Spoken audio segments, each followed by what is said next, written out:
I'm here today with Dan Brooks, co-creator, writer, and producer of Pickleball's first ever movie, In a Pickle. Dan was born in London, grew a love for wildlife, and worked for years as a photographer and filmmaker for publications like National Geographic and the Discovery Channel. He eventually moved to the US and worked in branding, eventually becoming the creative director of an ad agency and the managing director of a production company where he created tons of award-winning work. His partner, Jason Reed, is a serial entrepreneur. He's the largest tennis and pickleball court builder in Florida and has started businesses that do construction, painting, CEO coaching, media, and so much more. He even started an organization called Choose Life, whose mission is to reverse the trajectory of teen suicide in the world. Now, both Dan and Jason fell into the pickleball trap that I warn many people about. I tell prospective new players all the time, if you have a busy life, maybe don't try pickleball because it's addicting and it will take over your life. That's exactly what happened to these two. And we're going to talk about it. So, Dan, thanks for coming on, and I'm excited to talk. Great. Thanks for having me, Aaron. All right. So, my first question, and I want you to be completely honest about this, is about your idea to create this movie. Obviously, pickleball's been blowing up the last few years. Everything is growing from rec to the pros. You have millionaires, billionaires, CEOs of companies, and even young guys like Matt and myself going all in on pickleball, trying to ride the wave and be a part of this revolution from a perspective of trying to grow the sport, but also seeing the upside from a business perspective.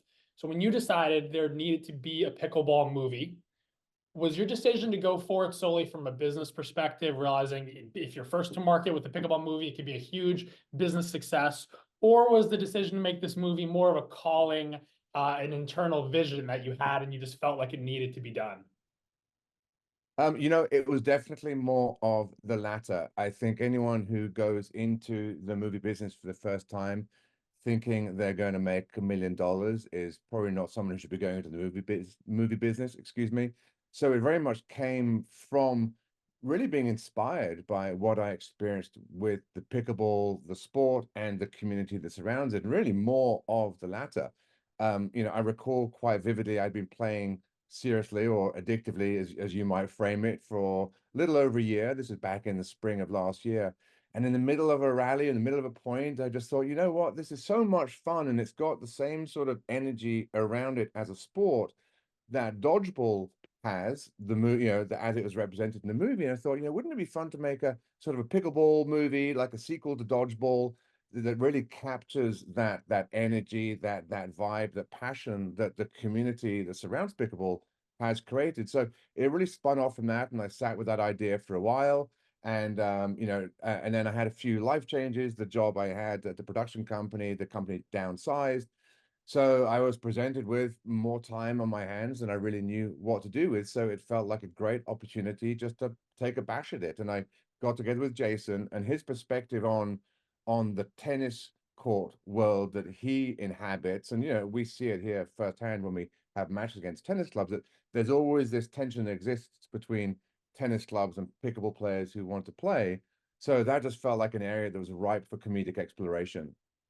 Yeah, yeah, absolutely. It's definitely ripe for for comedic exploration. I'm excited to see how it all plays out. So there's a lot of different types of people out there. Like from a pickleball perspective, there are people that love pickleball, tennis players who hate pickleball, people living under a rock who know nothing about pickleball. So who is this movie going to be made for? We've really framed this as a love letter to pickleball, both the sport and the community. So fundamentally, this is to pickleball players because we want to make sure we represent those two things, the way the game is played and what the game means to the people who play it, in a way that anyone watching it would relate to, appreciate, and love. Now, obviously, we're making a comedy that's got some undertones of rom-com in it too. It's sort of a buddy movie with a bit of rom-com. So we're pitching this movie for everybody. Now, you'll have an advantage if you play pickleball and you understand pickleball, that you may relate to it a little bit better. But we don't want to alienate people for whom they may hate pickleball, they may not know anything about pickleball, they may never have heard the term pickleball, like I hadn't until a few years back. So we want to make a universal movie that appeals to all ages, all generations, all groups that you can imagine. Pickleball is a remarkably diverse sport, and we want to capture that in the movie, but have it something that literally anybody else could enjoy because of the themes and the comedy in it. So Yeah. you don't have to know pickleball to enjoy the movie. How long have you been working on this, and what's the timeline, the plan for bringing it to life?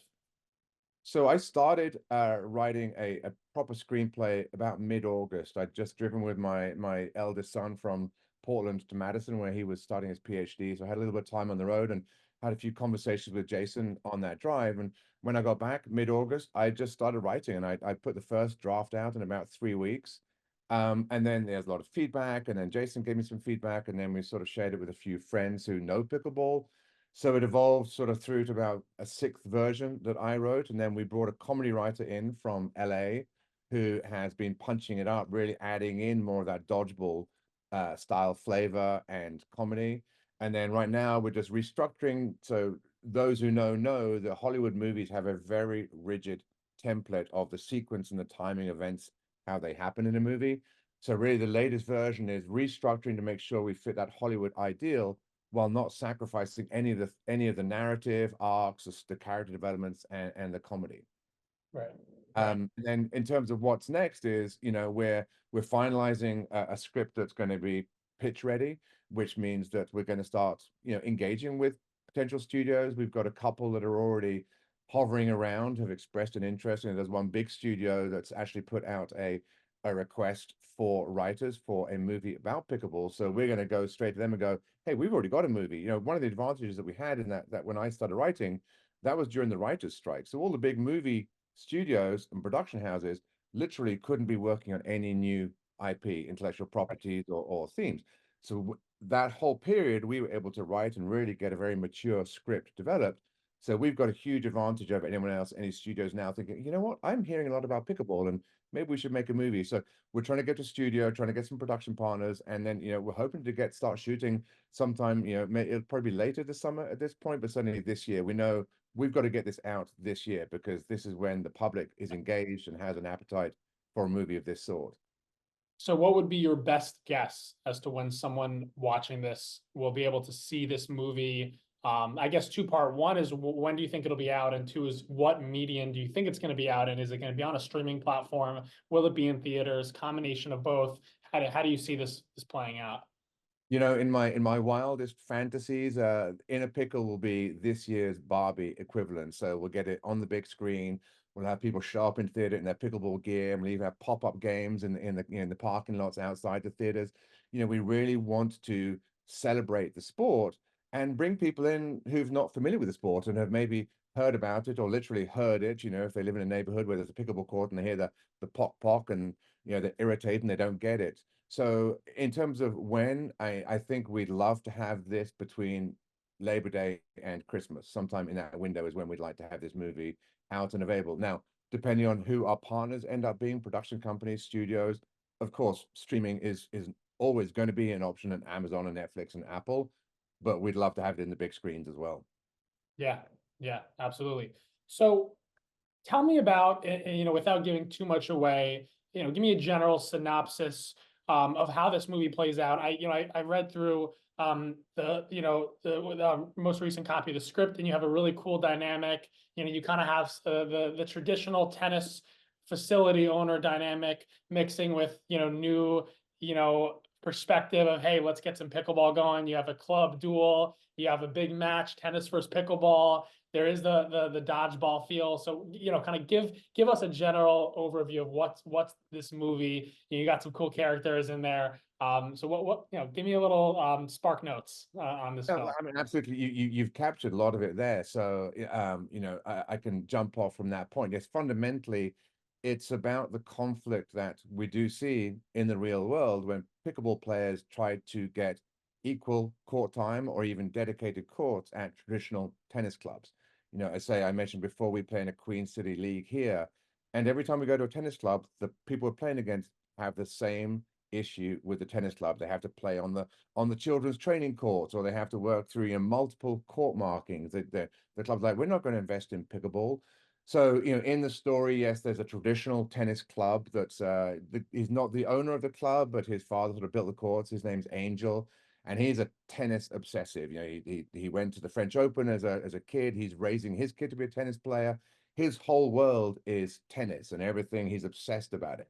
And his family comes from California to Charlotte, which is where the movie is currently set. And they're pickleball players. And the guy, he's an app developer. So he's, not quite an Elon Musk, but maybe more like a Johnny Ive sort of character. And he wants to play pickleball and he doesn't understand why this tennis club that have all these underutilized courts, they may be busy for a couple of hours a week at the weekend, but otherwise they're largely underused. He can't understand why the tennis club doesn't embrace this sport. So they have, a couple of arguments. They're very different characters. They're both a little belligerent and a little bit, pig-headed. And ultimately, the only way they can resolve is to have a match. And then we spin off into the really fun sort of recruitment scenes and the training scenes. And, there are characters that you may recognize as referencing other movies. But yeah, we're very much wanting to be just a fun movie, but it illustrates that pickleball is a sport on the rise. It should deserve a spot at the table. It's funny, sort of as a side note, I've been working on a video about the history of tennis for another client, and all the early footage says, in the 1880s, tennis was thought as this children's game that, had no future. And there's so many parallels now. That's 130 years ago. But it's interesting to see that tennis, when it was a new sport, had to deal with the same issues that pickleball is having to navigate now in the tennis world. So, I guess you could say what goes around comes around for tennis players. And I say that as a former tennis player, but pickleball is a growing sport. It's an inclusive sport. It's a sport that you can play at all ages. So we just want tennis clubs to actually kind of reassess and go, they watch this movie, they understand the passion, and maybe we'll change a few minds and hearts in the process. Yeah, yeah. Hopefully this comes out and the next day every single tennis club invests in some pickleball courts. Yeah.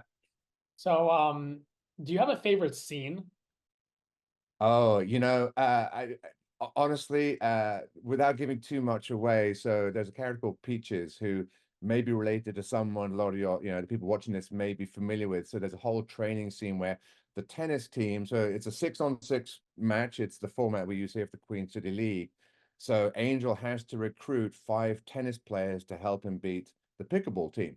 Wait, So of six course, on six pickleball? Sorry to interrupt, but is it a no, one sorry, pickleball it's game or doubles. No, it's doubles, but you got it, play 5 matches, so you partner with everyone on your team got for it, one got it. 5 matches. So there's 15 matches. No, we're not playing 6 people on a court. That's although I did see that the other day in my club. We had 6 people on the court. I'm like, what are you guys doing? Wow. So no, We'll traditional post that in the double. Pickleball Clinic. That'd be a good video. Send it to Yeah, me. there you go. So no, it's a traditional match. So the favorite scene I think would have to be when Peaches is training the tennis players basically how to cheat at pickleball and use their tennis skills to try and overwhelm the pickleball players. Now, as the match plays out at the beginning, the pickleball players are a little overwhelmed by the banging and the line calling and the body bagging and all the sort of the nefarious tricks. But the scene where that's all set, it's like in a dungeon and there's a couple of gurneys and people being electrocuted and spanners being thrown or wrenches being thrown.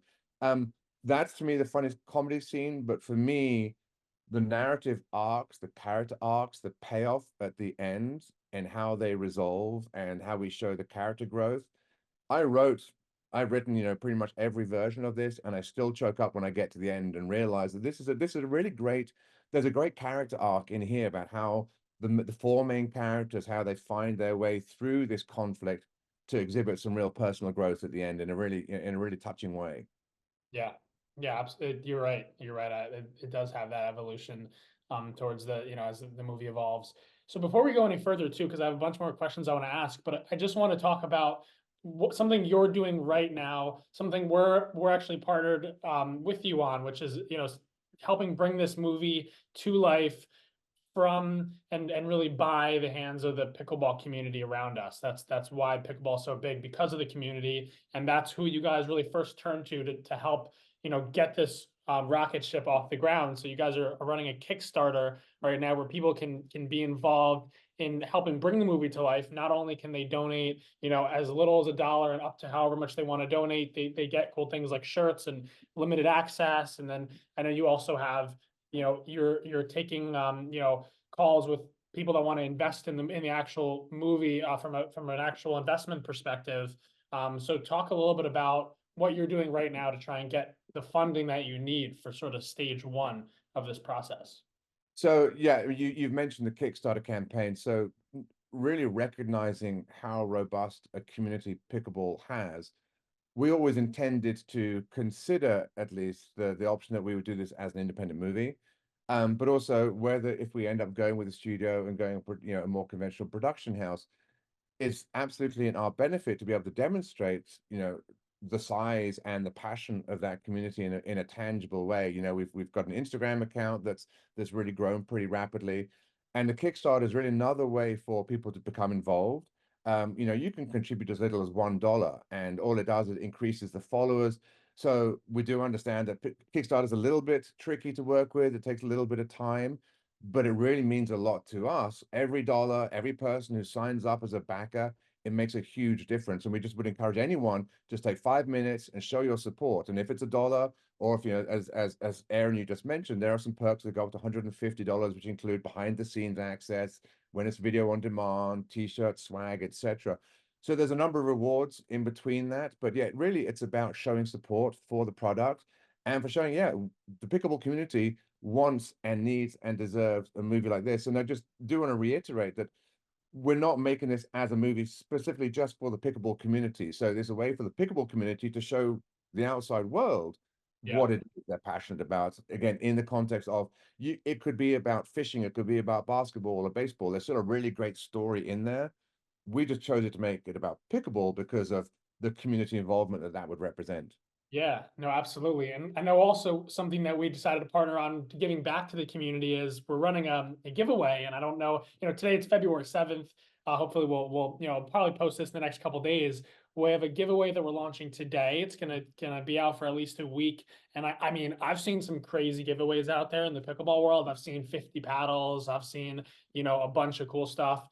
Bikes, electric bikes, but I don't know if I've seen a giveaway as cool as this. We're gonna have 3 winners. We'll partner with Core Pickleball and Wave Pickleball on it. They're giving away some paddles and some merch, but the grand prize winner is getting all expenses paid, flown out to be in the movie. This is crazy. So if you're watching this, you probably have at least 3-4 days left.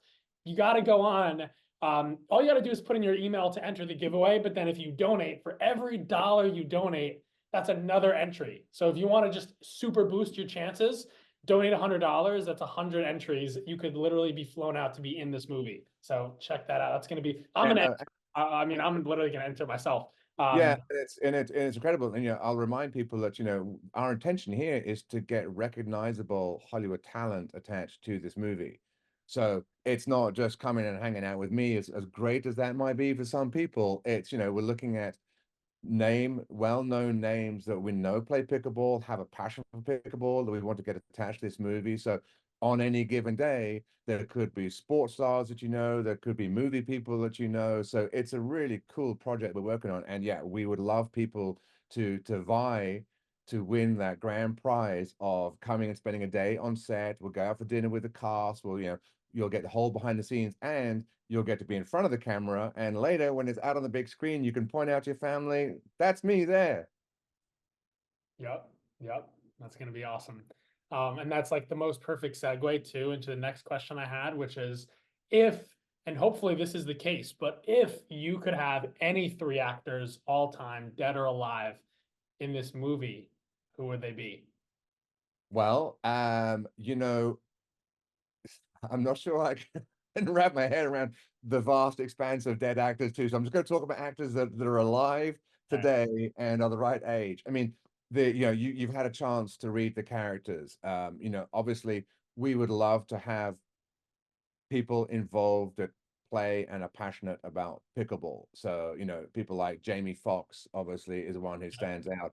Jason Bateman is someone we're talking to. Isai Morales is someone that, sorry, Jason, we're not talking to Jason Bateman. I misspoke. Jason Bateman is someone we would love to be involved. Isai Morales is someone we are speaking to.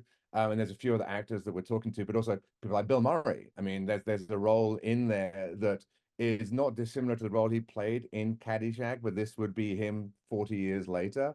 Yeah. Whether it's Bill Murray, Will Ferrell, Eugene Levy, these are the sort of male actors that we're looking at.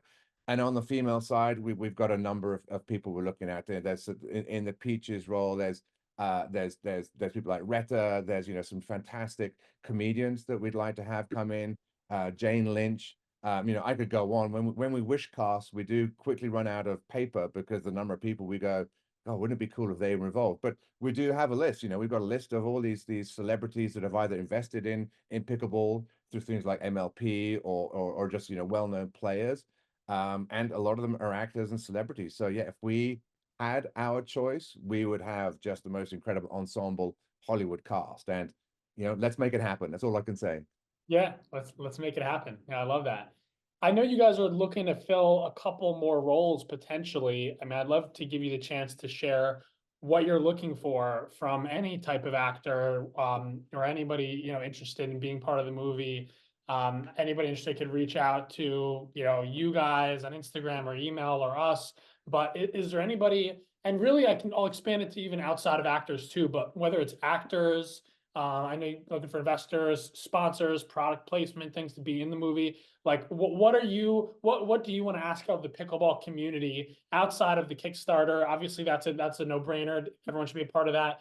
But what else do you want to ask for? What can we do as a community to help make this come to life?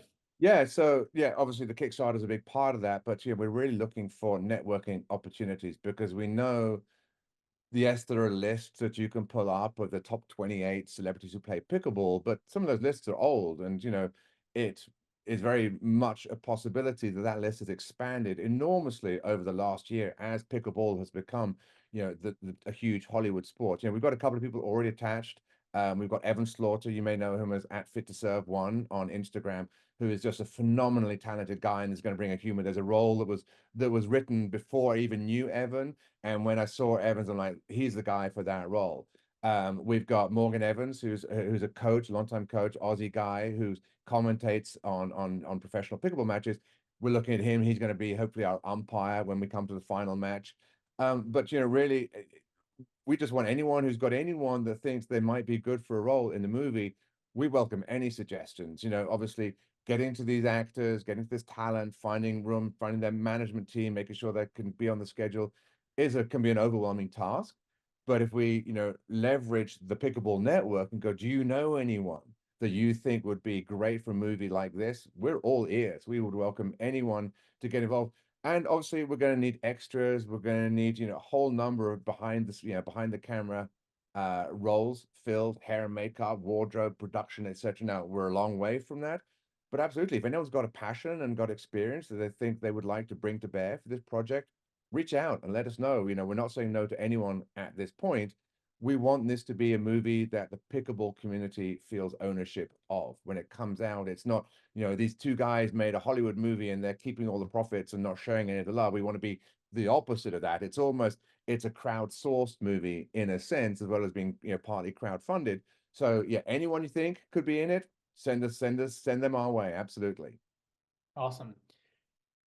And it's good that you have Morgan Evans involved. I did have a question about, and I kind of know the answer to this because we've talked about Morgan being involved, and even I've given some feedback. Some really involved higher level players in the space might be wondering what level of sort of advising and insight are you guys getting from actual, players, coaches, people heavily in the space already, considering, you and Jason are players who love the sport, but you guys have backgrounds in fields outside of pickleball. And so if there's anything else outside, I mean, I know you guys have Morgan, that's huge, and you guys are really open to speaking to anybody in the space. But talk about the level of sort of guidance by forces already involved in building pickleball you guys are using to Um, obviously we're working with you guys, which is phenomenal. In terms of, what Morgan's helping us out with is really choreograph, in particular, the final matches. The format of the matches, there's 15 games, they're played one at a time, and it's a cumulative score, 1 point for a win, 0 points for a loss. So he's really helping us understand the dynamics of those last games, and especially the very last game, how we can really ratchet up the tension whilst also showcasing top level pickleball. I mean, our thinking for the quality of pickleball is, they're all about 4 or 5, plus players. So even the pickleball players are that, and the tennis players they're probably 4 or 5 tennis players. So they've got the tennis skills. Now they need to learn pickleball, learn how to play pickleball. So for sure, there are some pros that are, on the pickleball circuit that come from a tennis background. People like Jack Sock, Jesse Irvine, there's a lot of them. We would love those guys to come and be on team tennis because they can then make that transition and really help us showcase the sport. I know you and I have spoken about this, how a lot of sport movies don't really portray the sport as you would experience it playing, and that can really detract from the movie experience. You're taken out of the movie. That's exactly what we don't want to have happen with in a pickle. We want when people watch the gameplay, top level pros, top level amateurs will go, yeah, that's why I play. That's why it is such a challenging game. That's why it's so much tougher than anybody goes, well, you're just hitting a plastic ball across the net with a wooden paddle. Yeah, That is not pickleball at all. So whatever we can do to really achieve that vision, we are committed to doing. yeah. A lot of, I think the majority of people that take a minute to think about the movie industry, I think we can all understand that a lot of work goes into creating film, TV show, movie, but I don't think people realize how hard it actually is, how much work goes into it. This is the first time that I've really been involved with a movie production, and or even just helping advise or be really linked to a movie being created. And I've realized just from the small involvement that I've had how vast the playing field is in terms of all the different things you have to do and figure out. And I think it's underappreciated.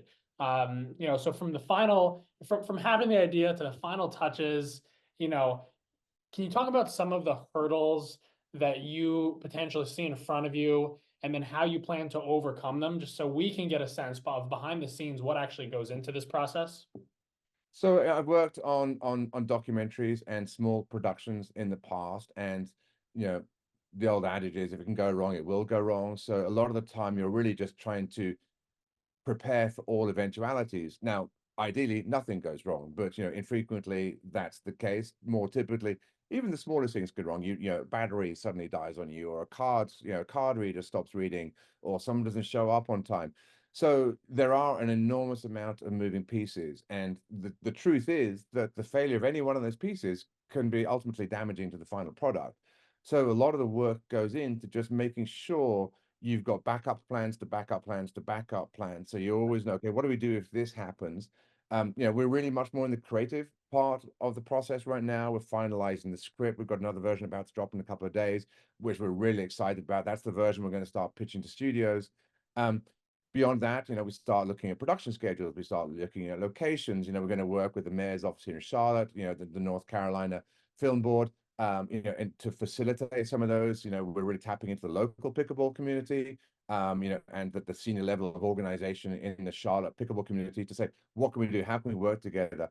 And then you start looking at the actors, you start looking at the talent. I mean, we've got some scenes that have got a lot of extras in it because we want to showcase how big pickleball is. There's a recruitment scene, there's a board scene where Nick takes it to the board at the club and they say, well, do I get a public hearing? And he brings in like 100 pickleball players who are Right, raucous and colorful.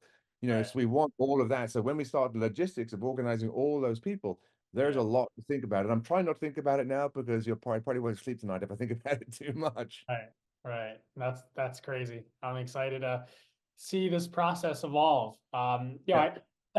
That's pretty much all the questions I had. I want to end with one question that I always ask. The majority of people I interview are top pro players, but I think this question really applies to anybody at all that loves pickleball. It definitely does. And so I'm curious to maybe hear your answer as compared to some of the pro player answers. But it's an easy one. Why do you love pickleball? Um, oh, I mean, there's no single answer. I've played a lot of sports in my life. I was a competitive ski racer, played golf through school. I also played rugby. I played Aussie rules. I've played pretty much every sport you can name. And what I find in pickleball, it has that perfect mix of individual skill and hard work required with a community you typically only find in some of the more traditional team sports like rugby. Like in rugby, you'll go and bash the snot out of each other in the field and then go to the bar afterwards and drink, and you'll have club outings where traditionally individual sports don't have that. But it's also, I'm not a spring chicken anymore. So finding a sport that you can continue to grow and learn and excel and compete at. and it's, it's immensely social. And I know there's a lot written about the value to, especially, guys, quite honestly, how we tend to let our social networks drop off as we get older. Pickleball really is just a incredible solution to that. I mean, I play Tuesdays and Thursdays with this competitive group at my local club, What do you and rate it? What's your rating? I'm probably like a somewhere hovering around a high three, maybe nudging up against four, but Okay. on a good day. On a bad day, probably like a 2.5. But I have Okay. fewer bad days and more good days. But I've only really been playing seriously for about a year, and one of the things I do have an eyesight problem, so I don't always see the ball, so I do have to wear protective gear. No, I'm kidding about that. But in terms of what pickleball offers, it's friendly, it's welcoming, it's inclusive. It's just a lot of my life has been spent living overseas, and you mentioned my documentaries. I've been to some of the remotest places on earth. I've shot first contact documentaries about cannibals in Papua New Guinea. So I've been to places that very few people have. So I've experienced a lot of different cultures. And the pickleball is so representative of how open and willing people are to embrace other cultures in that environment. You Yeah. could be playing, I like to say you could be playing against an 8-year-old and a 78-year-old in the same day and have your ass kicked by both of them. Yeah. Or you could be playing from people from Delhi or Caracas or Alaska. You simply don't know who you're going to be playing with. And on the pickleball court, it doesn't matter. No one cares. You just Yeah. get on with the game, enjoy it. It's quick, it moves fast, and you move on to the next game. And then you soon find you're all friends with all these people that typically you wouldn't ever come across in other social circumstances. So I think it's that combination of social support, social community with just a phenomenal game that's so much harder than people who look at it first could ever realize. And Yeah. I wish I could say I won more often, but I still enjoy losing. Yeah, no, it's awesome. I mean, I love what you said about that. Well, everybody always says how it's a social sport, but I actually never thought about it the way you described it, that most individual sports don't have that feel, which is really interesting. I mean, I like pickleball, we do think of it as one of the only sports that has that community feel, but I realize the only other sports that really have that feel are generally team sports. And you go after with your team as a kid or adult, leagues, you're doing something with your team. But like, I mean, I grew up in the tennis world, and I know a lot of adults that are in the tennis world still playing competitively. There really isn't that atmosphere. Golf, you could say so, but I think that's more of that's more of a lifestyle. You're at the club, not really about the love of the sport, but it's more maybe just like a luxurious choice of this is how we want to. We're golf member people, and I don't know if that sounds Yeah, bad and towards people. I'd add to that, I know a few sports. I say I played competitive golf, and it can be a very um, uh, tetchy sport at sometimes. Like you don't typically applaud your opponent when they hit a great shot. Right. But in pickleball, the number of times that you see someone on your court you're playing against hits a remarkable shot, you never stop to question whether you should give them a clap and go, that was an amazing shot, or the guy's playing next to you. I mean, it's so Yeah. remarkably positive as a sport. I don't think really many sports get that. Tennis, drags on forever. And I think the speed of the game really supports the social aspect of the game. Yeah. Yeah. So, all right, is there anything else about In a Pickle that I didn't ask you that you want to share with the pickleball world?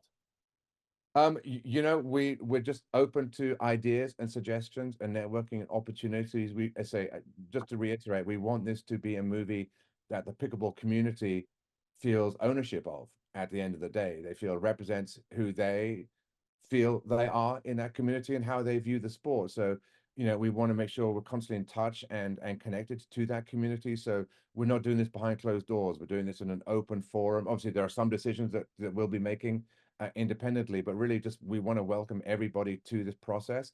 And we're going to be using our Instagram account sort of as a diary. So if you've ever been interested in how film production works, we'll be, doing updates on where we are, but also sort of a more personal perspective, like what's difficult, what's challenging, what hurdles we have to overcome. It's not all going to be sunshine and rainbows. There's going to be cloudy days, there's going to be stormy days, and how we navigate through that to ultimately deliver the end product that we think pickleball community is going to fall in love with.